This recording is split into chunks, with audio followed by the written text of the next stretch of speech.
Hello everyone, welcome back to our channel, which name is Analytics Pro. Here under this playlist guys, we are going to cover only SQL concepts from scratch. In the previous tutorial guys, we have studied about various types of keys in SQL. I hope you guys are clear with all the keys in SQL.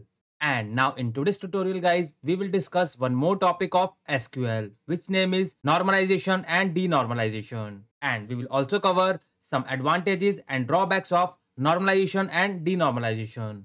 So let's start with intro.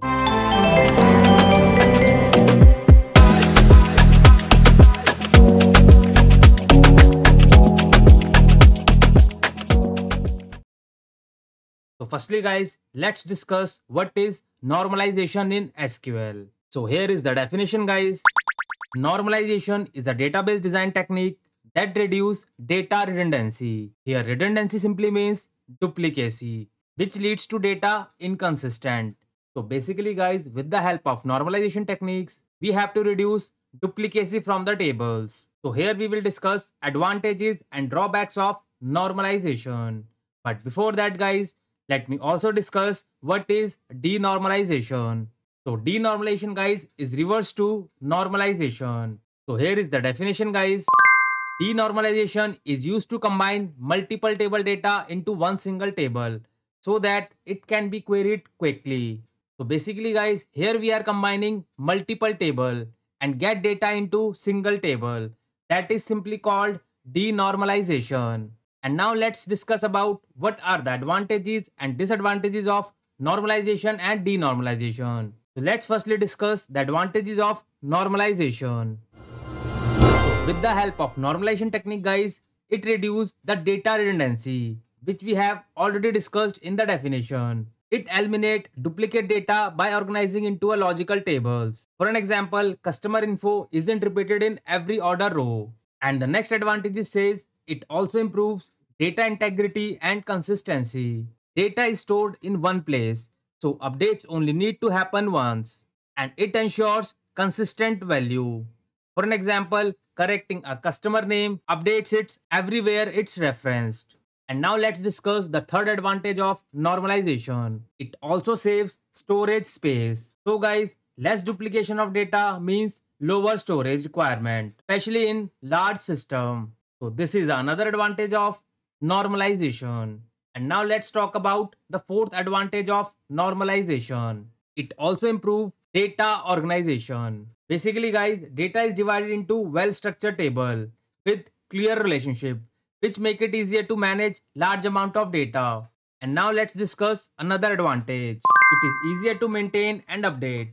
So if your data is in the normalized form guys, so you can change the schema or data or can often made in one place, which reducing maintenance complexity and chances for error. And the next advantage says it supports relational integrity. Foreign keys and constraints guys I have already discussed in initial of the tutorials. So you guys can watch this playlist from scratch to understand all the concepts of SQL. And the last advantages of normalization is guys, it also enhances data security. Sensitive information can be isolated in specific table, which make it easier to control access. So I hope you guys are clear with the advantages of normalization. And now let's discuss some drawbacks of normalization. So here we have the drawbacks guys. So if your data is normalized guys, so definitely there is a performance issues. Like you have to apply more joins, while normalized database often require many joins operation to retrieve related data, which can slow down your query performance. So this is the first drawback of normalization.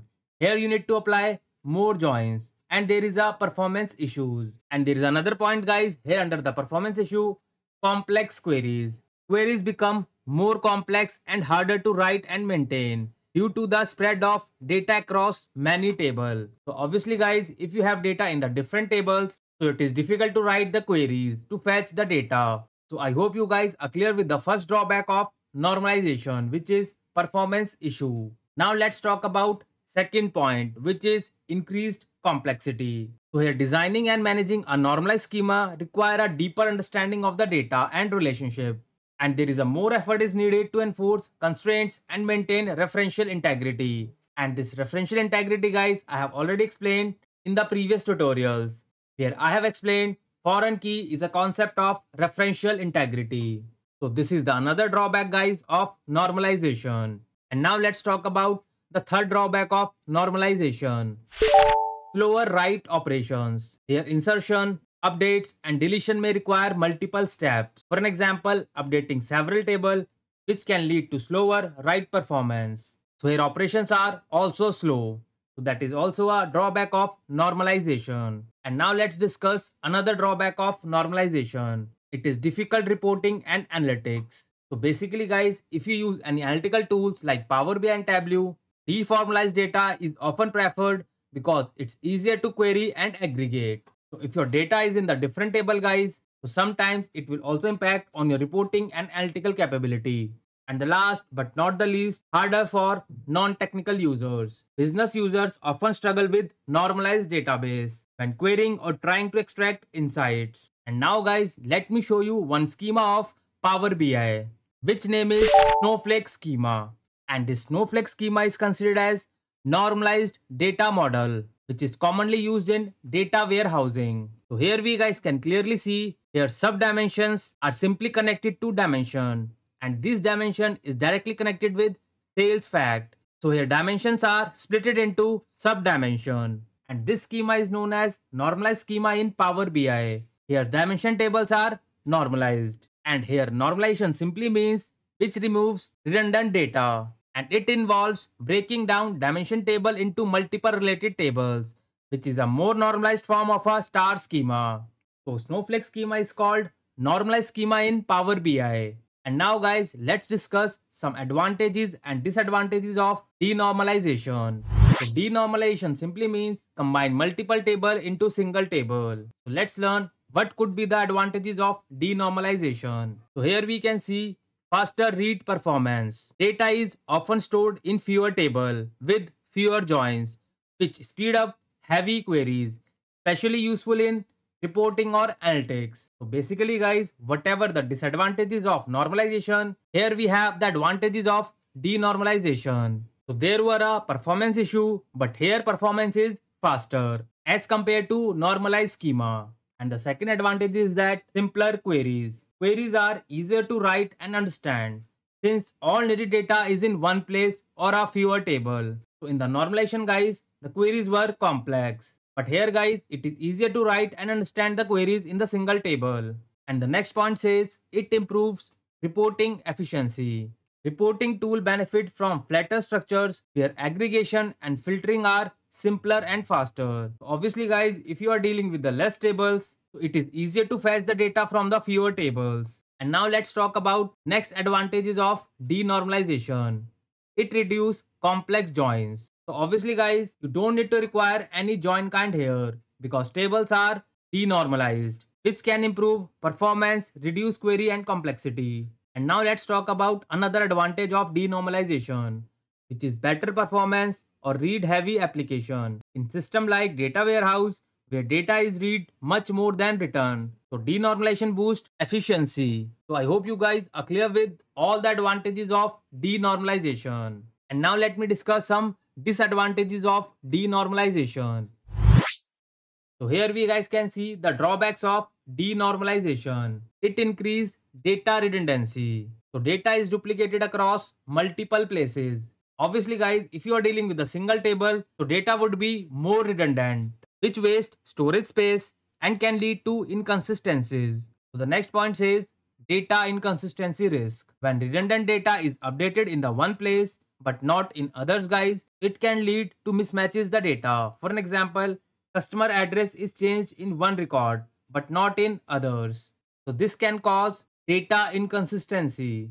And now let's talk about third point, harder to maintain. So if your data is denormalized guys, so here updates, deletion and inserts require careful handling to avoid breaking consistency across copy of the same data. So it is harder to maintain.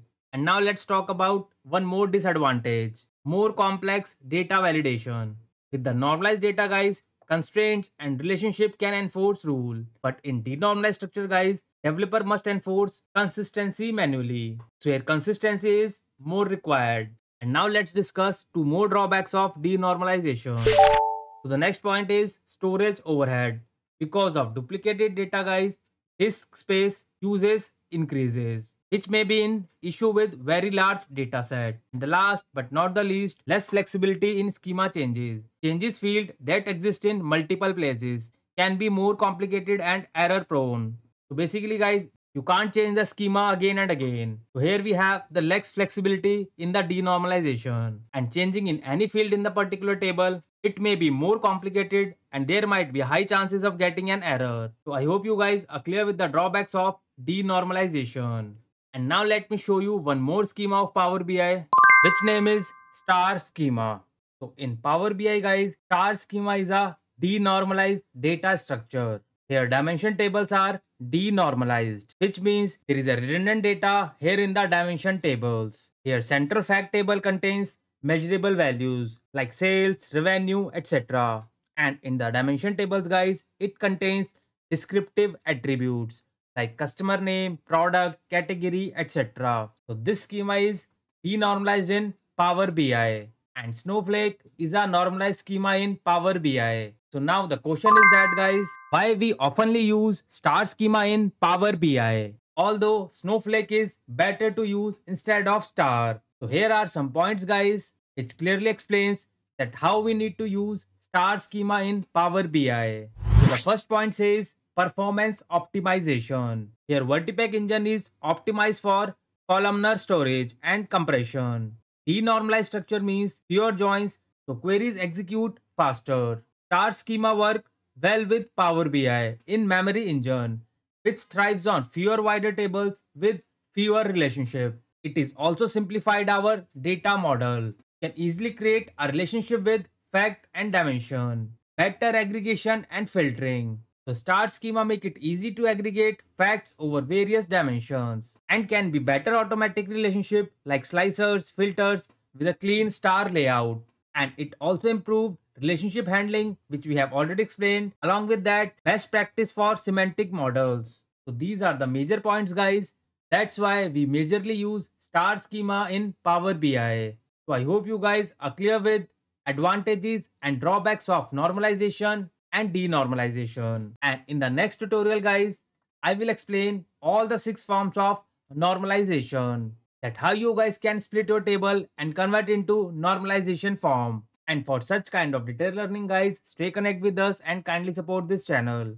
And those who are new to this channel, kindly hit the like, share and subscribe. And don't forget to press this bell icon guys, else you will miss an update. And those who wants to learn Power BI or SQL from scratch, so you guys can follow this free YouTube channel, which name is Analytics Pro. And if you scroll it down guys, so here you guys can see we have a full course Power BI playlist where I have explained each and every concept about Power BI in detail. And if you click here on this playlist button guys, so you guys will get to see multiple playlists are here. This is the Power BI full course playlist, and these are the advanced concepts of Power BI where you guys can take the knowledge of advanced concepts of Power BI. And we have this Power BI with SQL playlist where you guys can learn all the concepts of SQL from scratch. So you guys can start your SQL journey with this free YouTube channel. And along with that guys, we have this visualization playlist and we have this DAX expression playlist where we have covered most of the DAX functions from scratch, which are majorly used in your projects. And here under this playlist, I am also trying to cover all the differences of DAX functions, which is majorly asked in an interviews. And very soon guys, I will add some more playlists so that you guys can take better understanding of the analytical skills. And for the job seekers guys, we have this free Telegram group where I'm keep posting latest Power BI jobs opening, as well as you will also find some latest interview question and answers which recently asked by an interviewer. So you don't need to pay anything to anyone. But those who are looking only live sessions, so we guys also conduct live training and sessions where we prepare candidates from scratch till intermediate level with some scenarios, real-time projects, assignments, notes and so on. And we also provide placement assistance with the help of WhatsApp group where you will get to see some HR emails, contact number and so on. And you guys can also follow us on Insta as well as Facebook. So all the links I will share under the description box. You guys can follow us there. So for free learners guys, you guys can follow this Analytics Pro, and for the live training and sessions, you guys can connect me any of the platform. Thank you so much guys for your more love and support. Keep learning and keep growing. Thank you so much.